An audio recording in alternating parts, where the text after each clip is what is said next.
Hang on.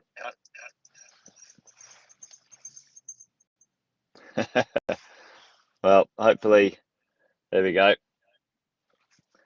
Seems like we might be all good. Give us a shout out in the chat, gang, if you can hear me. Out and about this morning, trying to do the technical stuff with iPads and iPhones. Welcome to another good morning. Welcome to another Wealth Coffee Chat. Hopefully, all of you guys are awesome and well. Been out this morning, catching up with some people in my puffer jacket.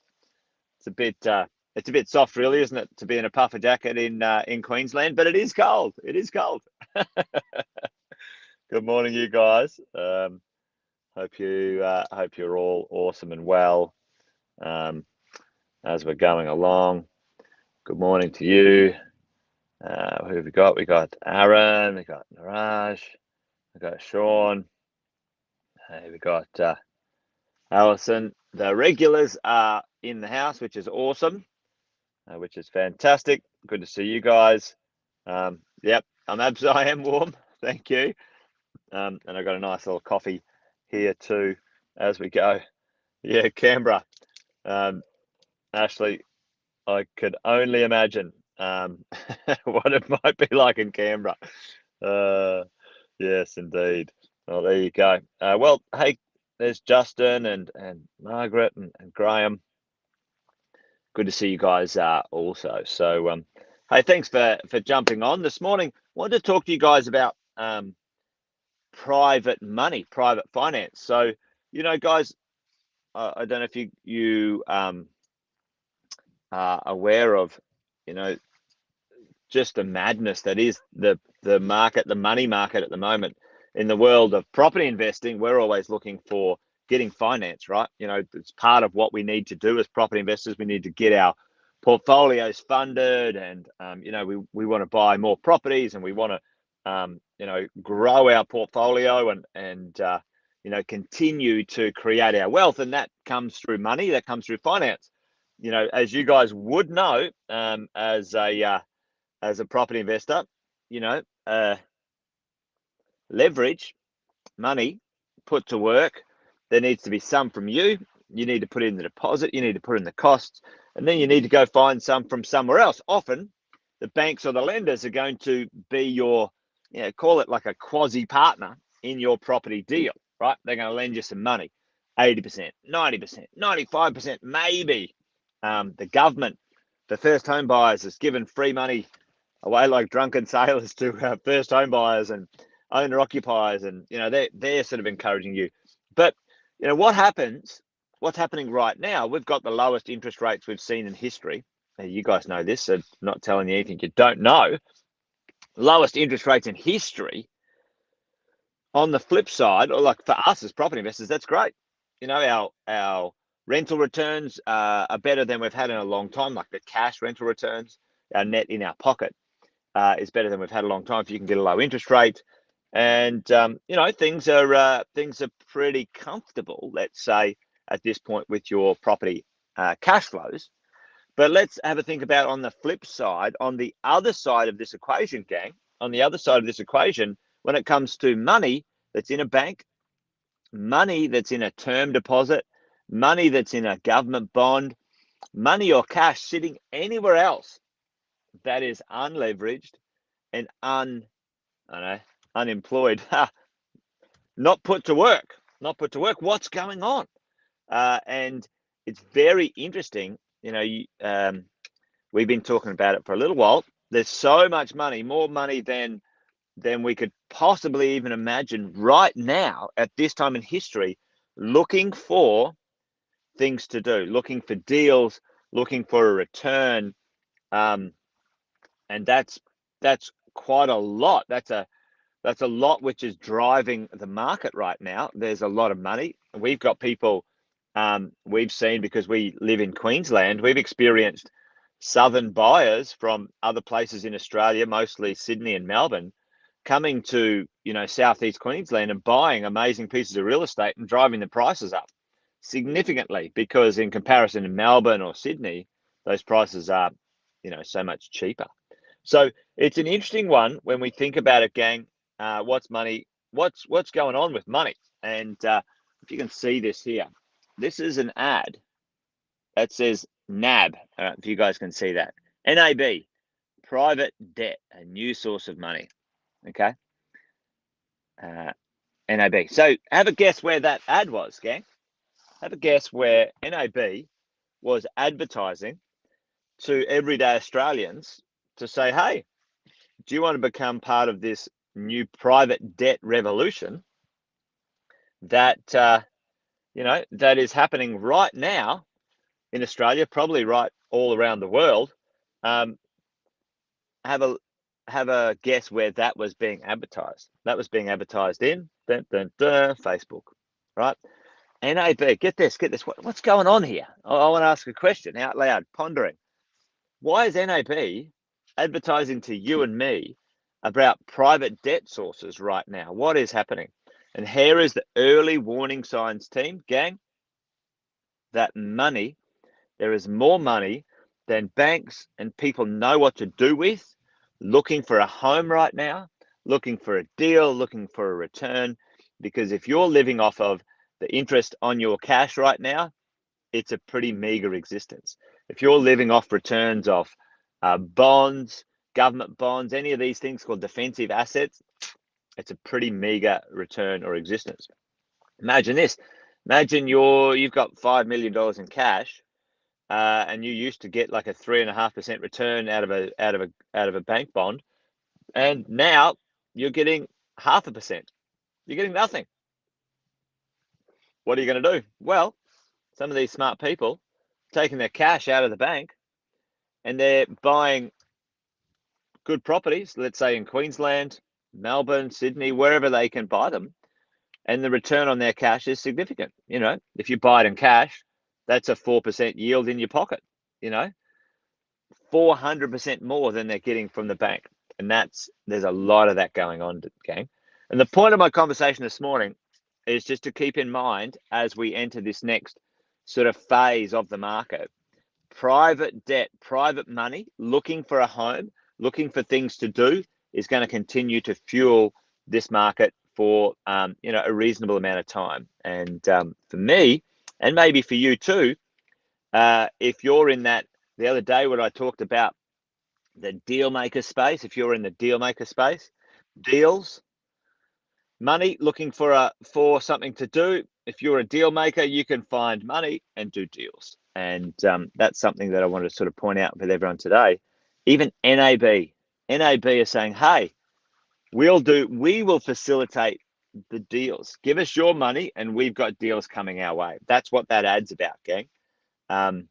So watch this space. It feels a little bit like the prior to the GFC. Okay, I'm not going to say it feels like the GFC because there's not crazy no doc and low doc lending going on. That brought it all undone, mostly out of America, but a little bit in Australia.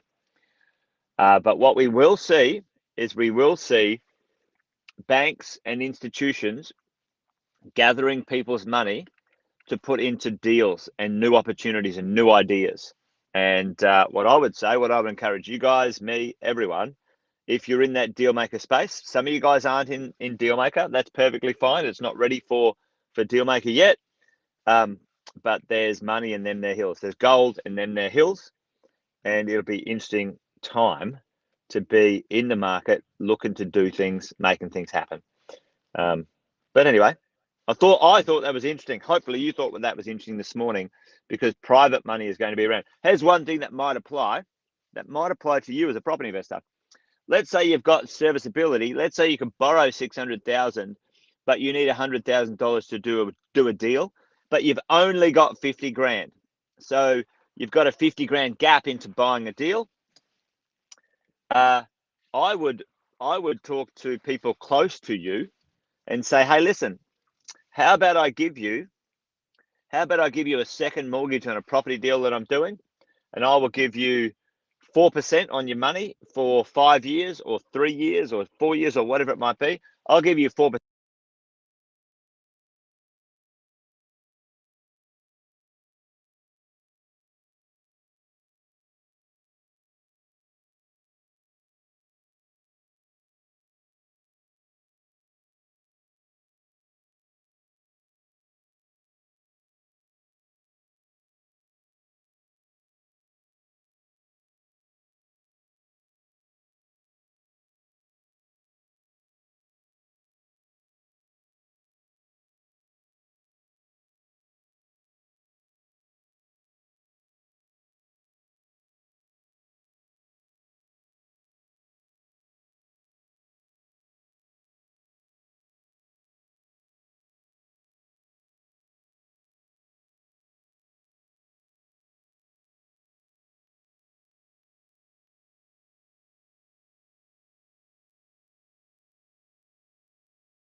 about turning that one back on?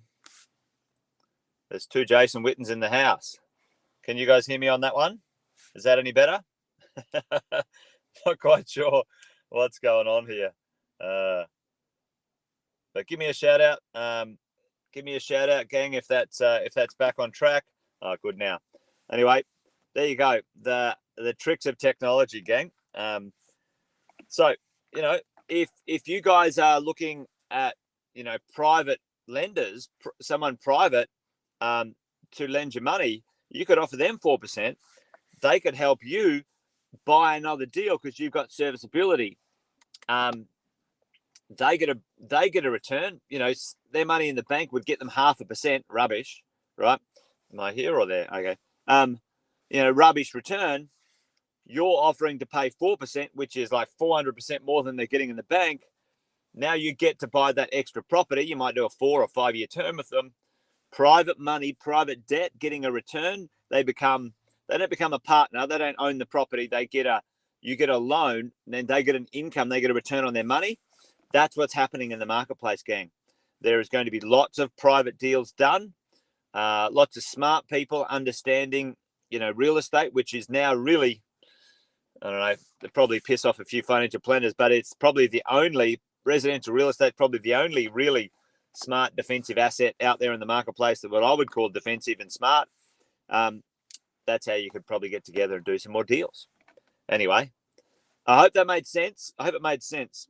There's more money in the marketplace than I've seen in forever.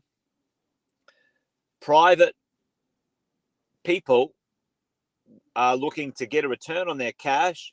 They don't want to buy the property, but maybe you could offer them a private loan return, 4 or 5%, second mortgage backed against a bit of real estate. You get to buy a second, third, fourth, fifth piece of real estate. Instead of saving that money over the next 3 to 5 years or waiting for capital growth, you're going to get that return, or you're going to get that property now. So, Graham sort of said, hey, listen, isn't private equity loans generally at a higher interest rate? Yes, Graham, they are for sure. But Graham, right now, that high interest rate is not really high in comparative terms. I don't know. Back in my day, when I got my first loan, back like it was 11%, and then if I went to my parents, they're like, 11%, that's nothing. I was paying 21%.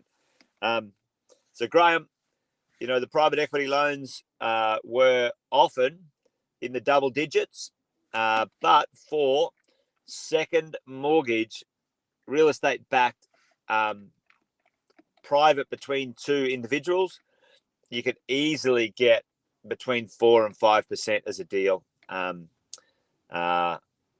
if people understood what the deal was all about.